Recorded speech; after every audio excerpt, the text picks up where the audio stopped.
7 दशकों तक इंग्लैंड की गद्दी पर राज करने वाली महारानी एलिजाबेथ अब इस दुनिया में नहीं रही। गुरुवार को स्कॉटलैंड के बालमोरल कासल में उनका निधन हो गया। 96 साल की महारानी एलिजाबेथ ने 27 साल की उम्र में इंग्लैंड की गद्दी संभाली थी और अपने कार्यकाल में उन्होंने ब्रिटिश साम्राज्य के हर उतार चढ़ाव को बेहद नजदीक से देखा। 70 साल के अपने कार्यकाल में महारानी ने 110 देशों का दौरा किया। उनके शासन में राष्ट्रमंडल देशों की संख्या 8 से बढ़कर 54 तक पहुंच गई। अपने जीवन काल में 3 बार वो भारत दौरे पर भी आईं। हालांकि उनके निधन के बाद अब ब्रिटिश साम्राज्य की कमान किंग चार्ल्स संभालेंगे। इंग्लैंड की महारानी एलिजाबेथ के निधन के बाद अब इंग्लैंड में महाराज राजगद्दी पर बैठेंगे, लेकिन राजगद्दी पर बैठने की पूरी प्रक्रिया अपने आप में एक पूरा कार्यक्रम है, क्योंकि प्रिंस चार्ल्स की ताजपोशी ऐसे ही नहीं होगी। क्या आप भी इस तरह की मछली की दुकान खोलना चाहते हो? आपको पता है ये हर महीने 60 लाख की मछलियाँ बेचते हैं। आपको भी करना है तो देरी किस बात की, फ्रीडम ऐप को अभी डाउनलोड कीजिए। बल्कि उन्हें अपने साम्राज्य के अलग अलग देशों का भी दौरा करना होगा। तो Prince Charles Maharaj Charles the third कैसे बनेंगे, ये आपको दिखाते हैं इस रिपोर्ट।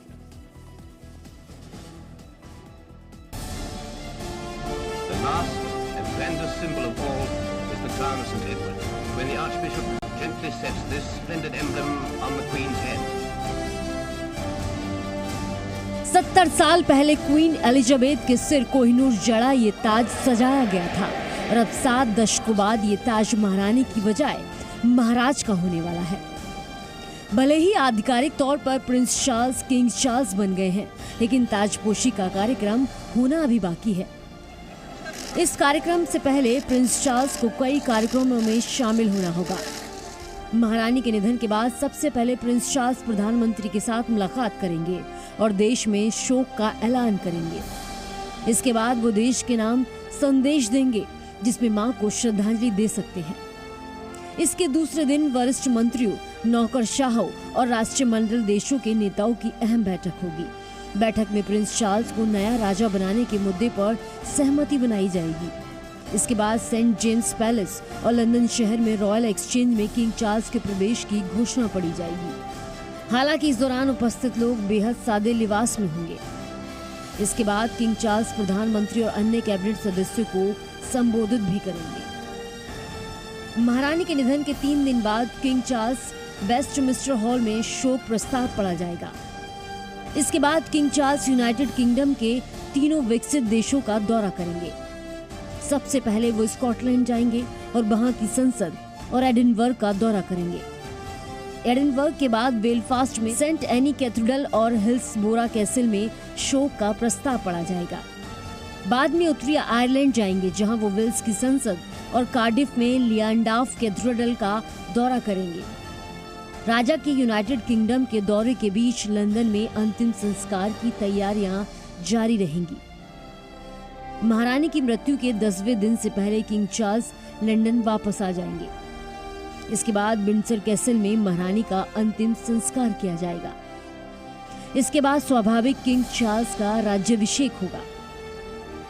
महारानी के निधन के बाद बकिंगम पैलेस के दरवाजे पर शोक के कपड़े पहने एक सेवक नजर आएगा। साथ ही महल की वेबसाइट एक शोक संदेश में बदल जाएगी।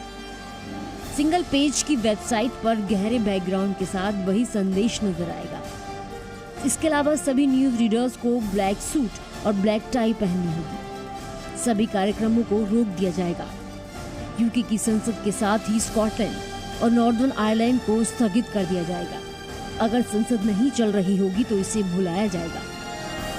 सभी सरकारी वेबसाइट भी काले बैनर्स के साथ होंगे। ब्यूरो रिपोर्ट, जी मीडिया। क्वीन एलिजाबेथ द्वितीय के निधन पर देश दुनिया से शोक संदेश आ रहे हैं। प्रधानमंत्री मोदी ने कहा है कि वो महारानी से मुलाकात को हमेशा याद रखेंगे।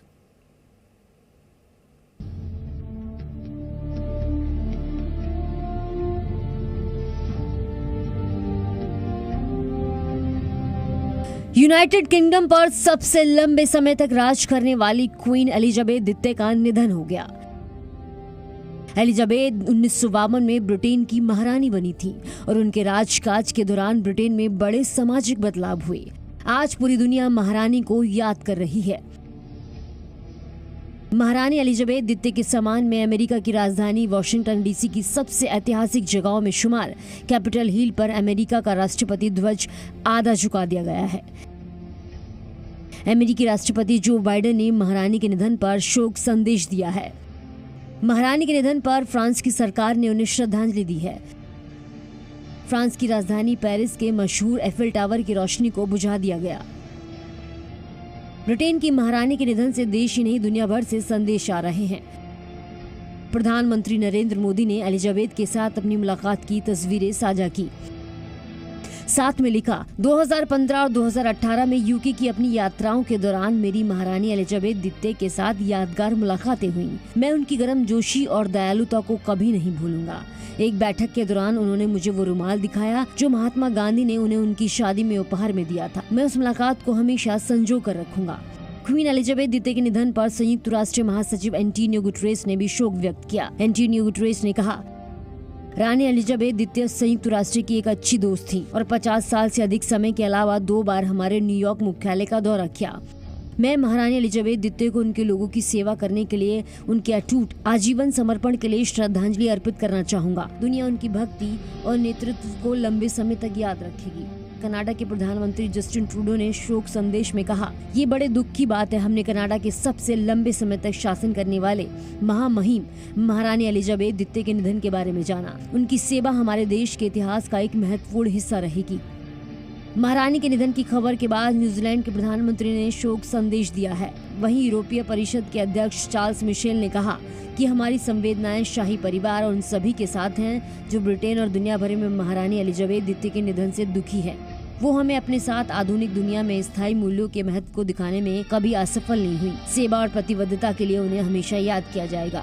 नॉर्वे के शाही घराने ने भी महारानी के निधन पर शोक संदेश दिया है। शाही घराने ने अपने संदेश में लिखा कि महामहिम महारानी एलिजाबेथ द्वितीय के निधन की खबर से शाही परिवार को गहरा दुख हुआ है। हमारी संवेदनाएं उनके साथ हैं।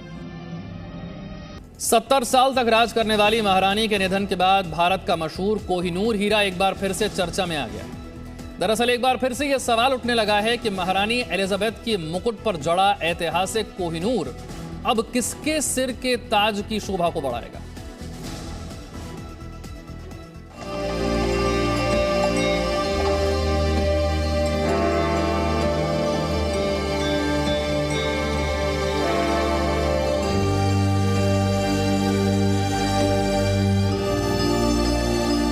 महारानी एलिजाबेथ के निधन के बाद उनके ताज पर जड़ा भारत का मशहूर ऐतिहासिक कोहिनूर हीरा अब किसके सिर पर शोभा बढ़ाएगा।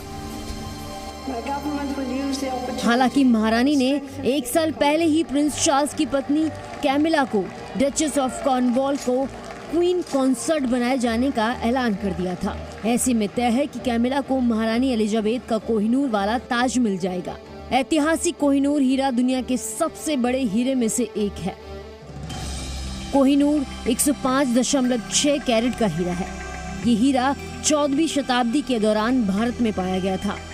हालांकि शताब्दियां गुजरने के साथ ही कोहिनूर हीरा भी तमाम हाथों में आता जाता रहा, लेकिन 1849 में ब्रिटिश ईस्ट इंडिया कंपनी के पंजाब पर कब्जे के बाद ये हीरा अंग्रेजों के हाथ में चला गया। फिर ये महारानी विक्टोरिया के मुकुट में जड़ दिया गया।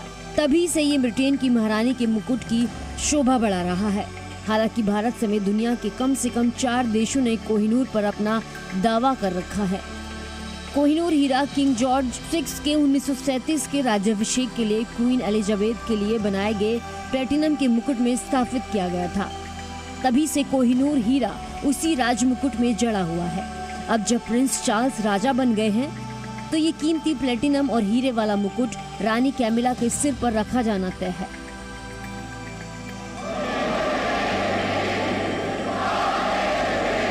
एलिजाबेथ द्वितीय ने अपने पिता किंग जॉर्ज 6 की मृत्यु के बाद 6 फरवरी 1952 को राज सिंहासन संभाला था। एलिजाबेथ की तब उम्र 25 साल थी। वो रॉयल फैमिली में सबसे लंबे समय तक सिंहासन पर बैठने वाली महारानी थी। उन्होंने 20 नवंबर 1947 को प्रिंस फिलिप से शादी की थी। ब्रिटेन की रानी बनने के बाद कोहिनूर हीरा महारानी एलिजाबेथ के ताज की हमेशा शोभा बढ़ाता रहा है। हालांकि भारत का कोहिनूर हीरे से भावनात्मक रिश्ता बना हुआ है और शायद हमेशा बना रहे। ब्यूरो रिपोर्ट, जी मीडिया। क्या आप भी इस तरह की मछली की दुकान खोलना चाहते हो? आपको पता है ये हर महीने 60 लाख की मछलियाँ बेचते हैं। आपको भी करना है तो देरी किस बात की? फ्रीडम ऐप को अभी डाउनलोड कीजिए।